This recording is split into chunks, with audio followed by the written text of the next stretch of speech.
Lihat lagi ini ayat ya, Kisah 14 ayat 23. Saudara perhatikan, saya bacakan ini firman Tuhan ya. Di tiap-tiap jemaat, rasul-rasul itu menetapkan penatua-penatua bagi jemaat itu. Dan setelah berdoa dan berpuasa, bukan rasul-rasul tanya, jemaat, siapa yang setuju dengan ini? Kita angkat dia kok. Itu tidak ada, saudara. Saudara baca Alkitab di ayat mana yang begitu? Ya. Tetapi di situ dikatakan berdoa dan berpuasa. Mereka menyerahkan penatua-penatua itu kepada Tuhan, yang adalah sumber kepercayaan mereka. Makanya kita doa puasa. Maka saudara yang terkasih dalam Tuhan, saya juga begitu. Untuk pilih saudara WL, singers, ya itu butuh doa puasa. Pilih saudara jadi pelayan Tuhan, itu butuh doa puasa. Ini bukan soal pilih DPR, ya, RT, RW, atau kepala desa. Aduh, makanya saya itu kadang-kadang heran 7 kali 7 pusing 7 keliling. Ya.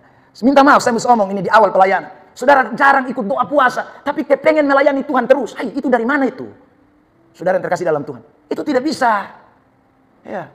Karena waktu kita doa puasa lah, Tuhan kasih kita tugas pelayanan. Ya. Untuk melakukan seturut dengan kehendak Tuhan. Itu puasa yang Tuhan kehendaki. Artinya, waktu kita berpuasa, belenggu-belenggu ego-ego kita itu dipatahkan. Waktu kita berpuasa, belenggu-belenggu yang merasuki perasaan kita, saudara, itu dihancurkan. Sehingga kita melayani Tuhan itu, melayani dengan kemauan Tuhan atas pilihan Allah, bukan atas pilihan manusia. Selamat datang di channel YouTube Pendeta Ebenezer Playmo. Jangan lupa subscribe. Sehingga setiap kata-kata kebenaran itu yang terucapkan, yang tersampaikan dapat dimengerti, dipahami, dan lebih jauh hari lepas hari kami lakukan. Urapan Tuhan menguasai kami semua, baik hamba yang berbicara, bahkan semua yang mendengar. Terima kasih Tuhan. Kami telah siap dengar firman. Di dalam nama Tuhan Yesus Kristus kami berdoa. Semua kita yang merindu firman Allah bersama-sama kita katakan amin. Baik, puji Tuhan, shalom. Kita bersyukur pada siang hari ini Tuhan beri kita kesempatan untuk pertama kali di awal tahun 2025 ini kita ada di dalam doa dan puasa. Bapak Ibu Saudara yang diberkati oleh Tuhan Yesus Kristus, kalau kita belajar Alkitab ya secara khusus khotbah Yesus ketika di bukit dalam Matius pasal 5 sampai dengan pasal yang ke-7, Yesus bicara beberapa hal di sana. Yang pertama di pasal 5 dia berbicara soal berbahagia. Lalu kemudian saudara dilanjutkan. Setelah dia berbicara berbahagia, dia membahas seputaran tentang hukum Taurat dan kewajiban-kewajiban agama yang biasa dilakukan oleh orang-orang Yahudi. Di antaranya hal memberi sedekah, lalu kemudian hal berdoa, lalu kemudian juga hal berpuasa, hal jangan khawatir, dan masih banyak hal-hal lain yang Yesus sampaikan dalam khotbahnya di bukit Matius pasal yang ke-5 sampai dengan pasal yang ke-7. Nah, di antara kewajiban-kewajiban agama yang disebutkan di dalam Matius pasal yang ke-5 itu, salah satunya adalah mengenai berpuasa. Kalau saudara dan saya kita belajar kitab suci, Yesus pernah bicara kepada orang-orang Farisi dan ahli-ahli Taurat bahwa orang-orang Farisi dan ahli-ahli Taurat itu kalau berpuasa dalam 1 minggu itu 2 kali, ya saudara. Jadi dalam 1 minggu orang Farisi itu berpuasa 2 kali. Itu tidak salah. Berpuasa 2 kali, berpuasa 3 kali, berpuasa 4 kali, atau bahkan puasanya Musa 40 hari. Ya saudara yang terkasih dalam Tuhan, itu bukanlah sesuatu yang keliru.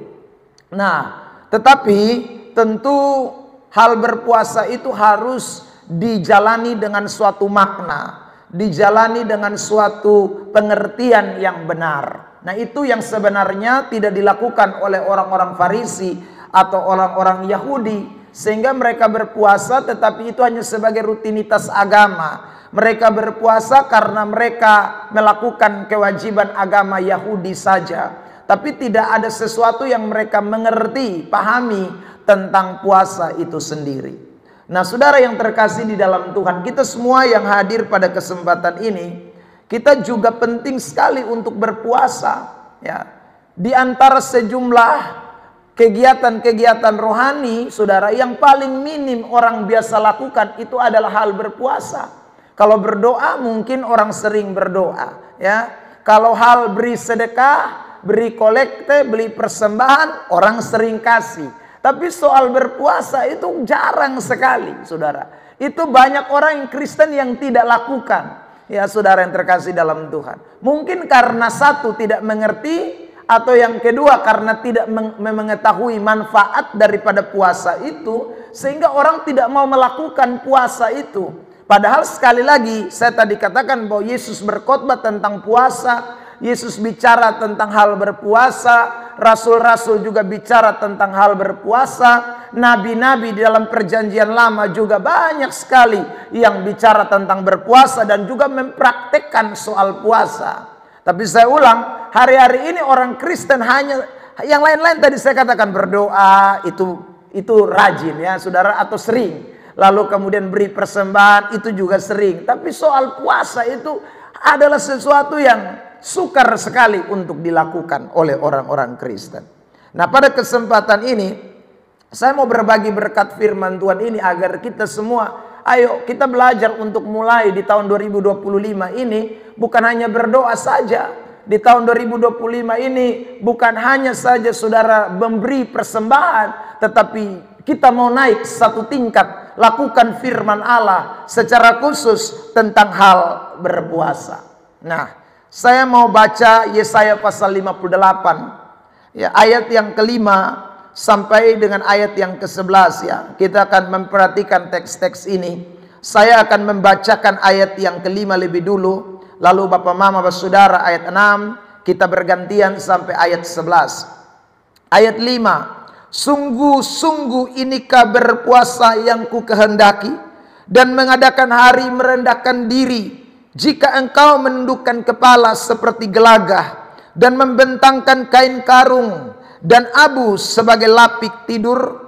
Sungguh itukah yang kau sebutkan berpuasa, mengadakan hari yang berkenan pada Tuhan. Ayat 6.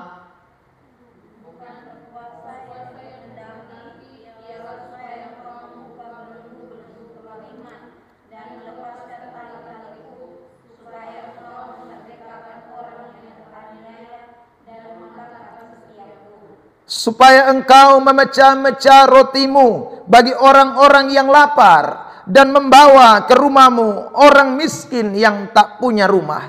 Dan apabila engkau melihat orang telanjang, supaya engkau memberi dia pakaian, dan tidak menyembunyikan diri terhadap saudaramu sendiri. 8.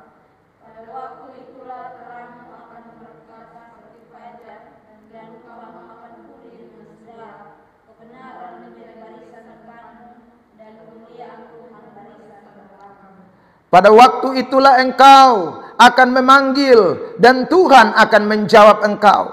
Engkau akan berteriak minta tolong, dan Ia akan berkata, ini aku. Apabila engkau tidak lagi mengenakan kuk kepada sesamamu, dan tidak lagi menunjuk-nunjuk orang dengan jari dan memfitnah. Ayat 10.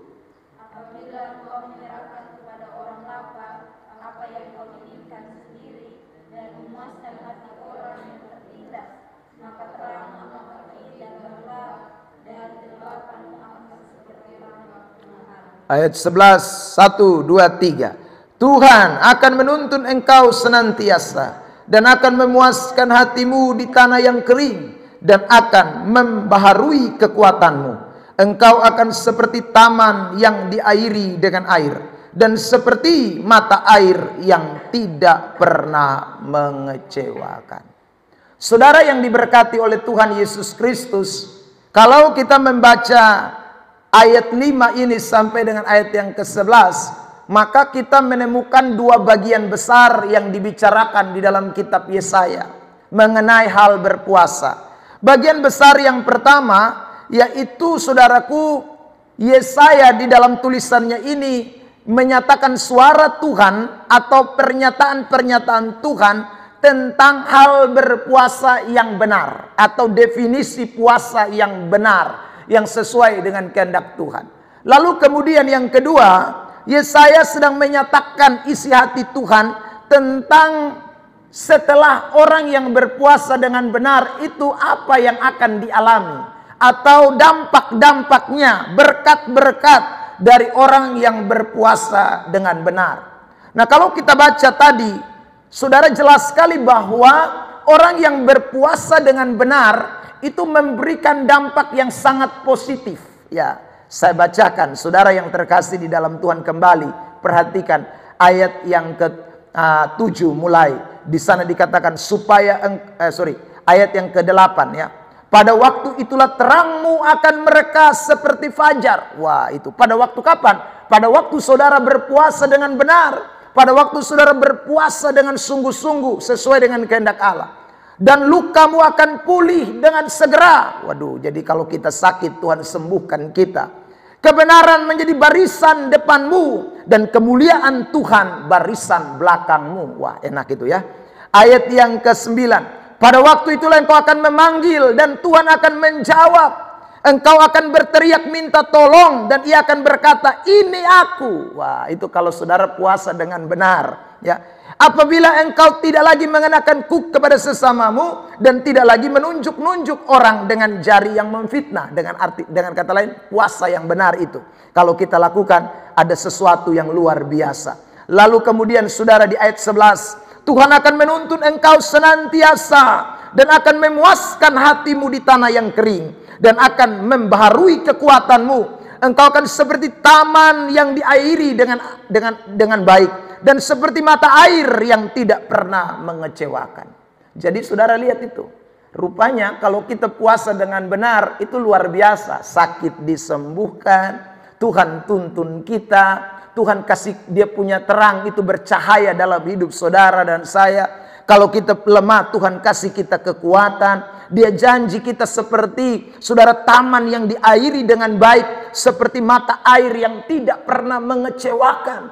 Itu kalau kita berpuasa dengan benar.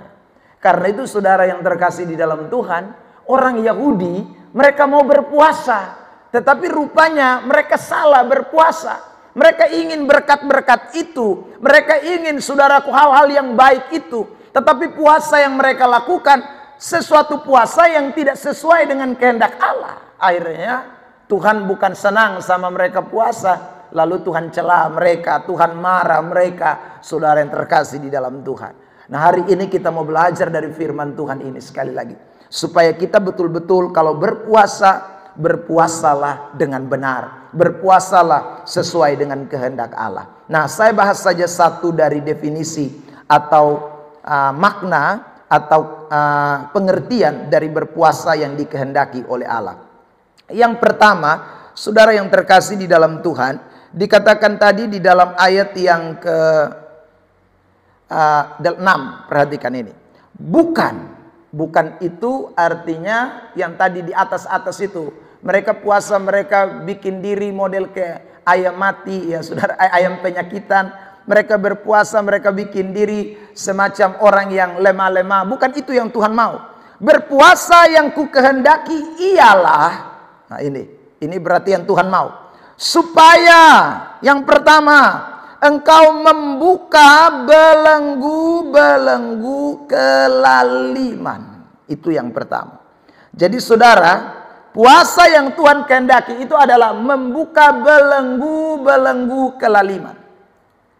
Tadi malam kita bicara tentang kelaliman dalam ibadah tengah minggu kita. Dan satu ayat ini saya mau kutip kembali untuk menjelaskan tentang kata belenggu-belenggu kelaliman yang dimaksud di dalam kitab Yesaya.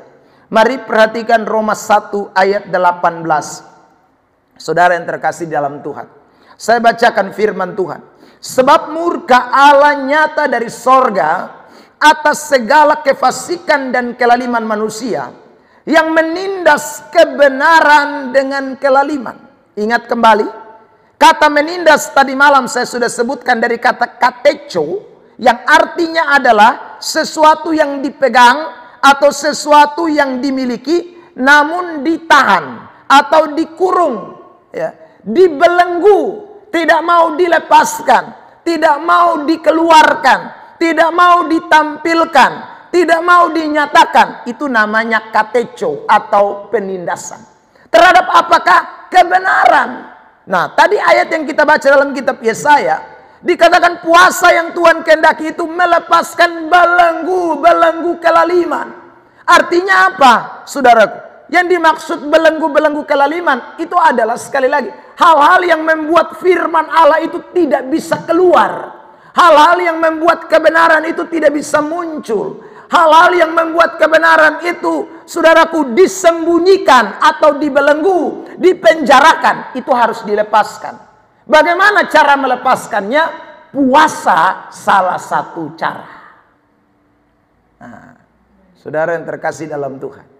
Jadi kalau kita tadi malam saya bilang, kita takut untuk beritakan Injil, kita takut untuk bersaksi, kita takut untuk omong yang benar di tengah-tengah orang-orang yang mayoritas, ya. Kita takut menyatakan kebenaran karena dia suami kita, kita cuma istri. Kita takut menyatakan kebenaran karena dia orang tua kita, kita anak. Kita takut menyatakan kebenaran karena kita takut nanti kita diasingkan, kita dianggap orang yang tadi malam saya katakan orang yang sudah sangat rohani, ya. Maka saudara yang terkasih dalam Tuhan, caranya bagaimana supaya itu ketakutan yang membelenggu, ya, atau sesuatu yang membuat kebenaran itu tidak bisa nyata, yang menindas kebenaran itu terlepas, maka puasa adalah jawabannya. Semakin saudara dan saya berpuasa, ada satu keberanian yang Tuhan akan berikan. Kalau saudara dan saya semakin berpuasa, belenggu-belenggu itu akan terlepaskan. Kelaliman-kelaliman itu tidak bisa lagi menindas kebenaran. Ya, karena kita puasa. Itu maksud dari puasa. Nah, sekarang saya kasih contoh di dalam Alkitab dan sekaligus kita belajar ini. Ya, saudara, Yesus sebelum tampil di Galilea untuk memberitakan Injil, dia melakukan yang namanya berdoa dan berpuasa. 40 hari, 40 malam, saudara yang terkasih di dalam Tuhan. Mari kita lihat Markus pasal 1 ayat 12, 13 dan 14, atau nanti saudara baca Matius pasal 4 ayat 1 dan seterusnya, tentang bagaimana Yesus berpuasa. Tapi saya bacakan saja Markus, ya, pasal 1 ayat 12. Segera sesudah itu Roh memimpin dia ke padang gurun. Setelah dia dibaptis, lalu Roh Kudus bawa dia ke padang gurun untuk dicobai, dan di sana Alkitab berkata dalam Injil Matius 4 itu ayat 2, dia berpuasa 40 hari di sana. Saudara yang terkasih di dalam Tuhan, dan setelah dia berpuasa, apa yang dilakukan? Ayat 14-15 dari Markus pasal 1. Sesudah Yohanes ditangkap, datanglah Yesus ke Galilea memberitakan Injil Allah. Katanya, waktunya telah genap, kerajaan Allah sudah dekat, bertobatlah dan percayalah kepada Injil. Jadi saudara yang terkasih di dalam Tuhan Yesus Kristus, ingat, puasa itu membuat belenggu-belenggu ketakutan itu disingkirkan. Saudara bayangkan, Yohanes Pembaptis pun kepala baru Herodes potong, ya. Saudara, siapa mau berani? Gara-gara apa? Herodes khotbah terlalu Yohanes Pembaptis khotbah terlalu keras. Dia omong tentang perselingkuhan daripada Raja Herodes. Karena itu Herodes marah, lalu kemudian penggal, ya, kepala dari Yohanes Pembaptis. Saudara yang terkasih, waktu Yohanes Pembaptis dipenggal kepalanya, kalau secara manusia, saudara yang terkasih dalam Tuhan, pasti Injil tidak lagi diberitakan. Kenapa? Siapa mau mati ikut Yohanes Pembaptis? Siapa yang mau kepalanya dipenggal kedua? Siapa yang berani omong lagi di Herodes, bilang Herodes berhenti selingkuh, Herodes berhenti, ya, mencabuli orang? Siapa yang berani pergi omong? Macam-macam potong kepala. Tapi Alkitab tadi bilang, setelah Yesus berpuasa 40 hari, Yesus tampil di Galilea dan memberitakan kerajaan Allah sudah dekat. Bertobatlah, kerajaan Allah sudah dekat. Itu tentu keberanian yang datang bukan dari dirinya sendiri, saudara, tapi itu dari kealahannya, keilahiannya, itu spirit yang datang dari Allah. Nah, ini contoh yang kita mesti ikuti. Jadi kalau saudara tahun 2025 ini mau berani nyatakan kebenaran, mesti rajin puasa. Kalau tidak, saudara hanya membelenggu itu firman Tuhan yang saudara dengar hari Minggu. Saudara akan belenggu itu kebenaran yang saudara dengar. Saudara akan jadi orang penakut semua. Ya. Tapi saya ulang, dengan puasa itu memberikan keberanian spirit baru kepada kita. Untuk kita berani tampil untuk menyatakan tentang Tuhan. Untuk berani tampil bicara tentang Tuhan. Untuk berani tampil, saudara, omong apa adanya. Itu karena ada puasa. Makanya saya ulang lagi jemaat Tuhan, setiap Jumat kita duduk di tempat ini, salah satu yang kita doakan setiap doa, yaitu Tuhan tolong supaya hari Minggu ibadat berjalan dengan baik. Tapi tentu juga kita tidak boleh lupa, Tuhan tolong supaya pemberitaan Injil hari Minggu itu tidak boleh terbelenggu. Ya. Jangan sampai Bapak Gembala takut, ya, lalu kemudian tidak omong kebenaran sejati. Maka butuh doa puasa. Sebab doa puasa akan membangkitkan keberanian. Doa puasa akan membuat saudara dan saya berani untuk menyatakan kebenaran. Itulah puasa yang dikehendaki Tuhan. Ya, saudara yang terkasih dalam Tuhan. Yang kedua, ya, puasa itu melepaskan belenggu-belenggu kelaliman. Ya, saya masih bicara ini, saudara. Nah, kenapa belenggu-belenggu kelaliman itu bisa lepas ketika orang doa puasa? Mari kita lihat lagi contoh ayat di dalam Kisah 13 ayat yang kedua dan ayat yang ke-3 sampai dengan ayat yang ke-5 ya. Kita lihat ayat-ayat ini ya, saudara. Kisah 13 ayat 2 sampai ayat 5. Lalu kemudian nanti Kisah 14 ayat 23. Ini kisah yang hampir mirip. Saya bacakan dulu Kisah 13 ayat 2. Pada suatu hari ketika mereka beribadah kepada Tuhan dan berpuasa, berkatalah Roh Kudus, khususkanlah Barnabas dan Saulus bagiku untuk tugas yang telah kutentukan bagi mereka.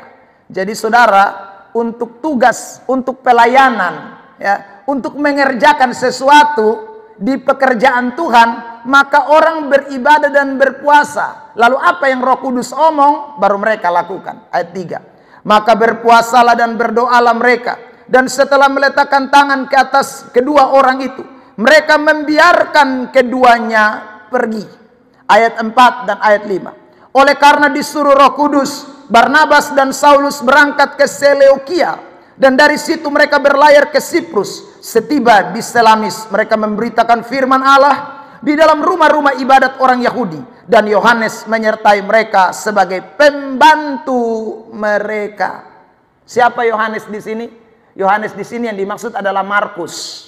Markus itu punya nama lain Yohanes. Jadi Yohanes Markus, bukan Rasul Yohanes, bukan Yohanes Pembaptis, saudara. Nah, saudara yang terkasih di dalam Tuhan, kenapa mereka bisa pergi pelayanan di Seleukia, lalu ke Siprus, ke Selamis, lalu ada Barnabas, lalu ada saudaraku Markus Yohanes, mereka pergi pelayanan? Karena didahului dengan yang namanya berdoa dan berpuasa. Baru ada tugas pelayanan yang dikerjakan. Jadi dengarin ya, saya mau sampaikan ini hari buat kita. Melayani Tuhan itu bukan soal sapa senang dan tidak. Tapi melayani Tuhan itu soal siapa yang Tuhan suruh. Siapa yang Tuhan perintahkan. Nah, untuk tahu siapa yang Tuhan suruh, itu mesti doa puasa. Saudara yang terkasih dalam Tuhan. Makanya saya itu kadang-kadang heran 7 kali 7 pusing 7 keliling. Ya. Minta maaf saya mesti omong ini di awal pelayanan. Saudara jarang ikut doa puasa. Tapi kepengen melayani Tuhan terus. Hai, itu dari mana itu? Saudara yang terkasih dalam Tuhan. Itu tidak bisa. Ya. Karena waktu kita doa puasa lah, Tuhan kasih kita tugas pelayanan. Ya. Untuk melakukan seturut dengan kehendak Tuhan. Itu puasa yang Tuhan kehendaki. Artinya waktu kita berpuasa, belenggu-belenggu ego-ego kita itu dipatahkan. Waktu kita berpuasa, belenggu-belenggu yang merasuki perasaan kita, saudara, itu dihancurkan. Sehingga kita melayani Tuhan itu melayani dengan kemauan Tuhan atas pilihan Allah, bukan atas pilihan manusia. Lihat lagi ini ayat ya. Kisah 14 ayat 23. Saudara perhatikan, saya bacakan ini firman Tuhan ya. Di tiap-tiap jemaat rasul-rasul itu menetapkan penatua-penatua bagi jemaat itu. Dan setelah berdoa dan berpuasa, bukan rasul-rasul tanya, jemaat, siapa yang setuju dengan ini? Kita angkat dia kok. Itu tidak ada, saudara. Saudara baca Alkitab di ayat mana yang begitu? Ya. Tetapi di situ dikatakan berdoa dan berpuasa. Mereka menyerahkan penatua-penatua itu kepada Tuhan, yang adalah sumber kepercayaan mereka. Makanya kita doa puasa. Maka saudara yang terkasih dalam Tuhan, saya juga begitu. Untuk pilih saudara WL, singers, ya itu butuh doa puasa. Pilih saudara jadi pelayan Tuhan, itu butuh doa puasa. Ini bukan soal pilih DPR, ya RT, RW, atau kepala desa. Aduh Tuhan saudara yang terkasih dalam Tuhan. Nah makanya penting sekali puasa. Begitu juga dengan saudara. Waktu saudara puasa, saudara akan semakin tahu saya dipilih Tuhan atau tidak. Semakin saya berpuasa, saya semakin sadar. Itu. Makanya orang-orang Kristen gereja mula-mula, itu mereka sangat erat dengan yang namanya puasa. Penatua-penatua majelis mau diangkat, itu bukan saudaraku pilih suara terbanyak. Tidak ada. Itu karena doa dan puasa. Nah hari ini kita penting sekali belajar tentang doa dan puasa. Ya, nanti pada kesempatan berikutnya ya saya akan bicara lagi yang kedua itu ya. Yang sebenarnya pertama belenggu-belenggu kelaliman mesti cabut dulu. Ya, sebab kalau itu belenggu-belenggu kelaliman tidak dicabut, maka saya ulang lagi, orang tidak akan memiliki keberanian. Orang bisa melayani tapi atas diri kemauan sendiri, bukan karena atas Tuhan. Tapi puasa membuat kita, saya ulang lagi, berani beritakan Injil, berani melayani meski keadaan sulit, sukar, meski di tengah-tengah tantangan, di tengah-tengah masalah, kita tidak takut untuk menyatakan tentang kebenaran. Yang kedua, saudara, dengan kita doa puasa, Tuhan kasih kita pilihan yang tepat. Siapa yang Tuhan pilih, siapa yang Tuhan mau, siapa yang Tuhan tunjuk, itu kalau ada orang yang namanya doa dan puasa. Kiranya Tuhan berkati kita dengan ini firman, sehingga jangan malas doa dan puasa. Sebab waktu saudara doa dan puasa, saudara akan lihat ada hal-hal baik yang Tuhan kerjakan. Nah kalau belenggu kelaliman sudah dilepaskan, itu berarti siap-siap sudah. Tuhan mau kirim berkat, Tuhan mau sertai kita, Tuhan mau buat terang kita bersinar. Tadi kata firman Tuhan, itu kata Alkitab, biarlah Tuhan yang mengerjakan lebih jauh dari apa yang kita sudah dengarkan pada siang hari ini. Tundukkan kepala di hadirat Tuhan dan kita berdoa. Bapa di sorga, kami mengucap